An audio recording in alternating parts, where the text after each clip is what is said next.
क्या आप जानते हैं कि दिल्ली सरकार का कृषि मंत्री कौन है? क्या आपको पता है कि दिल्ली की मुख्य फसल क्या है? क्या आप जानते हैं कि दिल्ली में कुल कितने किसान हैं?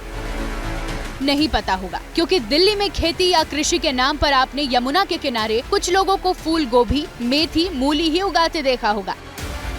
या दिल्ली में खेती के प्रमाण तब मिलते हैं जब इन्हीं सब्जियों को गंदे पानी में धोने की तस्वीरें आती हैं। लेकिन इस खबर से आपको पता चलेगा कि दिल्ली में खेती भी होती है, यहाँ किसान भी रहते हैं, भले ही कम है, पर इतने हैं कि उन पर वोट पॉलिटिक्स की जा सके।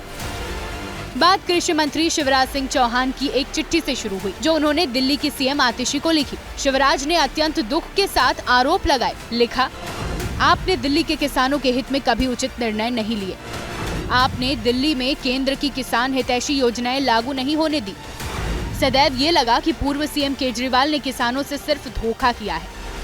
आप फ्री बिजली की बात करते हैं, पर किसानों को ऊंचे रेट पर बिजली देते हैं।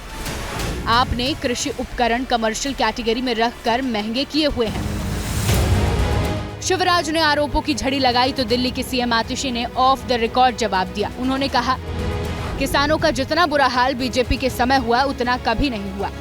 पंजाब में किसान आमरण अनशन पर बैठे हैं। मोदी जी से कहिए उनसे बात करें।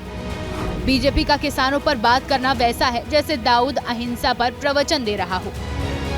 बात दिल्ली के किसानों से शुरू हुई और दाऊद इब्राहिम पर शिफ्ट हो गई। इसके बाद चकल्लस छिड़ गई। दाऊद के जवाब में बीजेपी ने भी केजरीवाल को डॉन बोल दिया। राज्य के प्रपोजल पर, प्रस्ताव पर केंद्र योजनाओं का पैसा भेजता है और दिल्ली से कई योजनाओं के केंद्र सरकार की कोई प्रस्ताव आए ही नहीं, इसलिए उन योजनाओं का लाभ नहीं मिला। और इसलिए मैंने कहा कि भाई, राजनीतिक प्रतिस्पर्धा किसान के कल्याण में बाधा नहीं बननी चाहिए।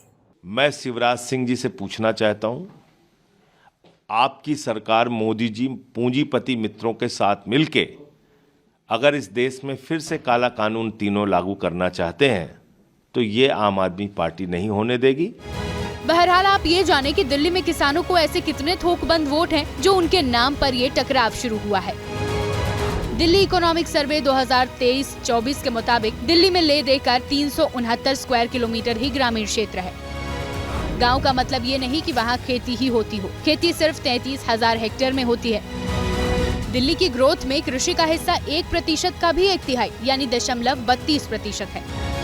2011 की जनगणना में दिल्ली में सिर्फ 112 गांव थे। इनमें दिल्ली का सिर्फ 2.5% हिस्सा रह रहा था। अब किसानों की संख्या भी जाने तो पीएम किसान निधि के मुताबिक 2024 में दिल्ली में उसके सिर्फ 10,765 किसान लाभार्थी हैं। देश में 2011 के बाद से जनगणना नहीं हुई है। ट्रेंड बताता है कि दिल्ली के खेत और दिल्ली की खेती और भी घट चुकी है, लेकिन वोट तो वोट होता है। दिल्ली चुनाव में जब पार्टियां वोटर लिस्ट लेकर एक-एक वोट बढ़वाने घटवाने में लगी हो, फिर यहाँ तो बात 10,000 से ऊपर वोटों की है। For exclusive and insightful videos, subscribe to our new channel ABP Live Premium.